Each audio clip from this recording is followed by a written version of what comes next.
Okay, so first off, once again, thank you all for coming to the 2019 annual Grotto meeting at the Northern Rocky Mountain Grotto, and thank you so much for showing up for the presentations and the Ultimate Caver Challenge. Is anybody having a good time so far? Cool. Yeah, let's give it up for all those awesome presentations this morning. That was really great. Okay. Well, they were all right at least, I guess. Okay, so without further ado, we're going to start with reading the minutes from last year. So I guess we formally open up the meeting here at 2:06.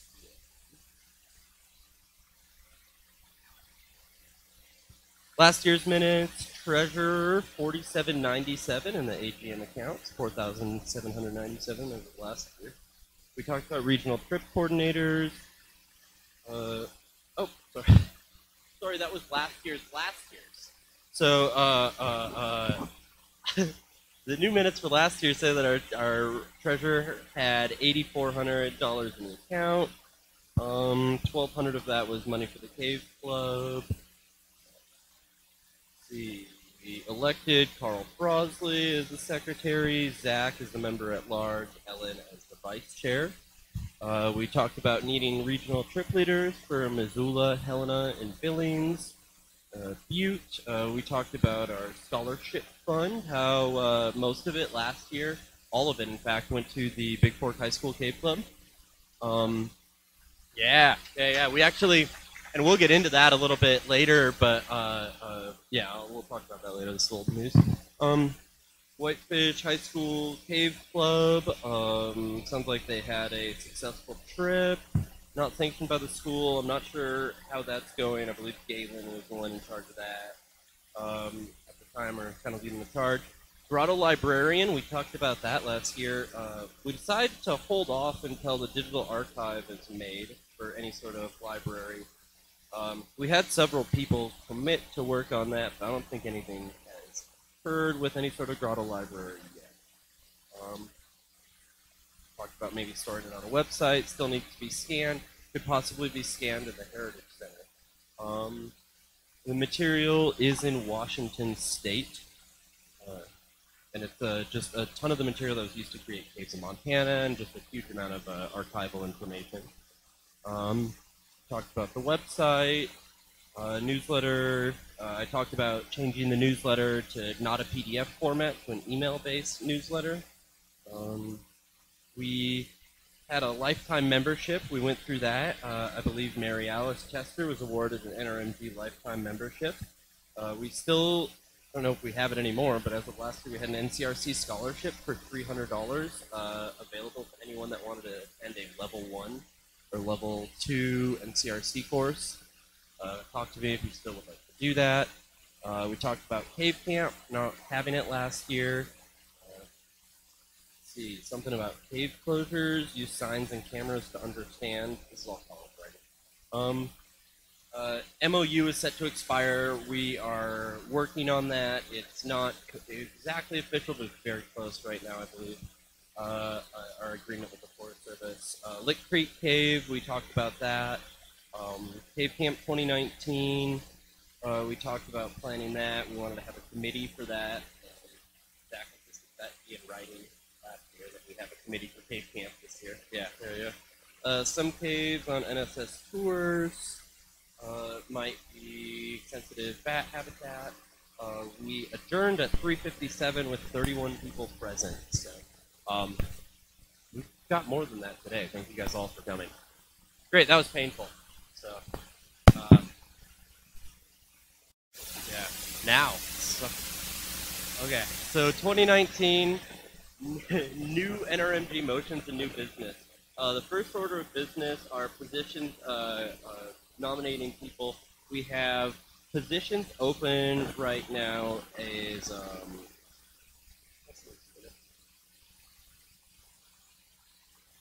it's a little confusing what's going to happen with the positions this year. So this year it's first off it's chairman, and secondly it's treasurer. Those are the two positions set to expire. So for chairman, are there any nominations? Does anyone want to nominate anyone? I accept. Are there any other nominations? Does anyone else want this job? There are 2 microphones, if that helps. Okay, those in favor of Ian Checkett as chairman, raise your hand. I'm not voting. Hands down, hands up if you don't want me to be chairman. Passes. Okay, treasurer. Do we have any nominations for treasurer this year?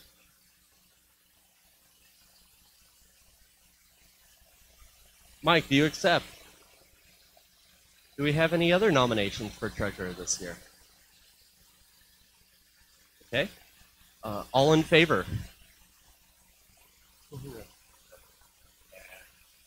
All opposed? Yeah. Passes. I believe this is Bob's rule of order. This is an abbreviated version. Okay. Do you want to talk about... I'm going to hand the mic over to Ellen.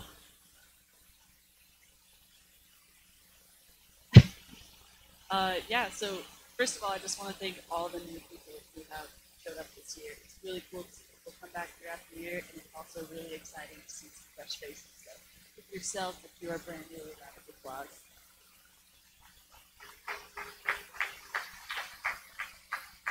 Or if you're Ian, also yourself a round of applause. Yeah. So unfortunately, although my term is not up this year, my life circumstances have changed a little bit, and I unfortunately will be stepping down as vice chair. I do intend to stay very involved, so don't worry, you're still going to see lots of emails from me. But I am very excited to see some fresh blood in the officers. That is. I didn't realize I had to say that. So I am attending graduate school now, so for a couple of years I'm going to stop that. And I think that the grotto is growing and thriving in ways that somebody who can pay attention and really so do still stay calm. But thank you so much for being such an awesome grotto while I have been. Yeah.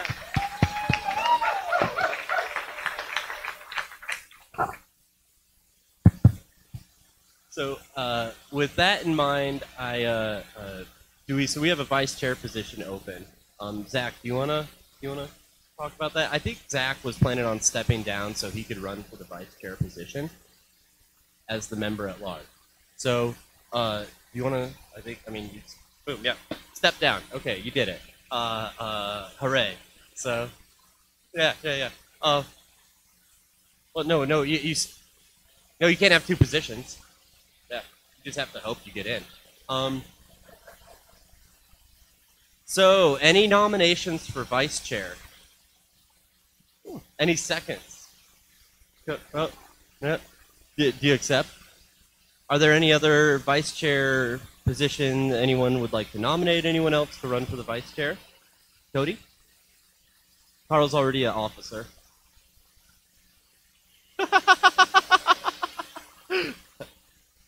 Okay, all in favor of Zach being vice chair? All opposed? Passes.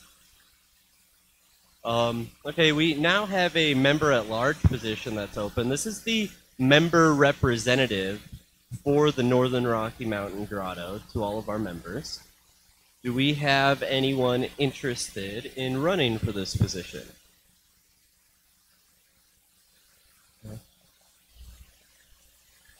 Mm-hmm. Yeah. Are there any? Yes. It's basically the executive office handles all the day-to-day operations of the grotto. We pretty much have all the power.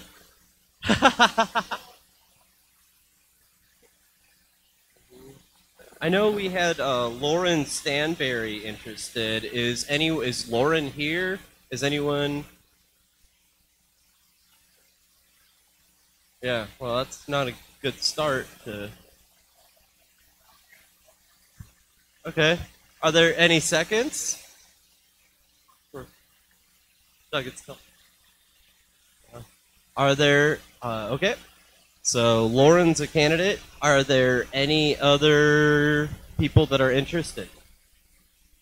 Yeah, we provide training. You can work directly with Zach and me. You get to talk to me via email, via phone, every day. Just kidding. Uh, yeah, yeah. Usually fun. Um, okay. All any nominations? Last call. Okay. All in favor of Lauren? Yes. We've spoken to her. Yeah, yeah. All opposed?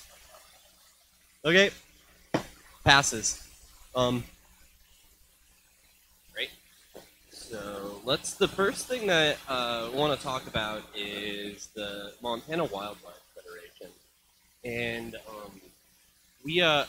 it's a group that Zach actually works for, I believe. So I think it'd be great to have Zach talk about it, and then maybe we actually have Marcus Strange here as a representative to talk about it a little bit as well. Yeah, and I'll actually let Marcus do most of the talking. But the Montana Wildlife Federation is an affiliation of a bunch of different clubs. Right now, it's really focused on rod and hunting groups and fishing groups, and we're really trying to expand that. We do a lot of wildlife advocacy. We're at the legislature a lot, and so I suggested to Marcus that we asked the Northern Rocky Mountain Grotto to join our affiliate network, and I'll let him go take it from there.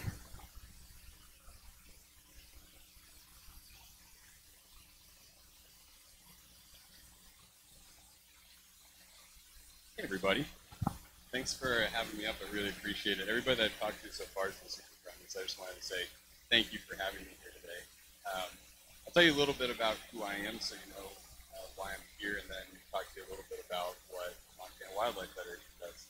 So I'm new to Montana, very new. I've lived here for 6 years with Montana, and I've worked for the Montana Wildlife Federation for the last 2 years as their central Montana field rep. And what that means is I travel all around central Montana talking to groups like yours, helping with outreach, education, and then every once in a while they make me do real work. I go up to the Capitol, talk to the guys, ask them bills. So this is my favorite part of the job, is coming and talking to groups like yours and trying to figure out how we can help you guys be successful and vibrant and continue to grow and do good work. Zach kind of pointed out that as an organization, we really rely on our clubs. So we have right now 16 clubs, and to give you a little bit of perspective, we have 9 staff. So myself, Zach, and the rest of the staff, there's 9 of us, and 2 of those people are part-time. So we're a pretty small staff, and we rely heavily on organizations to help us move the conservation work in Montana forward. Now, one of my big pushes, I'm kind of you guys know other duties as assigned you have that at work where your boss says, hey, this is your job description, but by the way, I'm going to have you do this stuff too. This kind of falls under my other duties as assigned, is I've taken on the task of growing our affiliate network. And what I noticed when I started looking at our affiliates is, as Zach pointed out, we're largely rod and gun based. And that's great. We love the people that are into the hunting and the fishing. I'm into hunting and fishing. I love that kind of stuff. But there's way more to that in the conservation. There's groups like yours. There's groups that are such as Montana Audubon. It's a big tent out there. There's a big tent out there of organizations and people that care about the outdoors, that care about wildlife. And so I had a kind of a strategizing meeting with my boss and said, I think we need to start building this out into more than just rod and gun clubs. So I've been reaching out to groups like yours because you guys, you care about the landscape. We care about the wildlife. And we can't do the kind of work that we want to do without a diverse representation of all wildlife enthusiasts and users. So Zach, actually, this is Zach's fault that I'm here. Zach told me about your organization and the work that you do, and it just seems like a real natural fit. So let me talk to you a little bit about what it really is. passed out a frequently asked question sheet to your board of directors. You're free to share this with the organization. It's not online yet. Maybe it's still looking at it, but email it around us for time. Got it? A little information about 2MW at this at the top, but then down here it talks about what does it mean to be an affiliate? Pretty simple. It means that you guys care about what we care about. You care about conservation.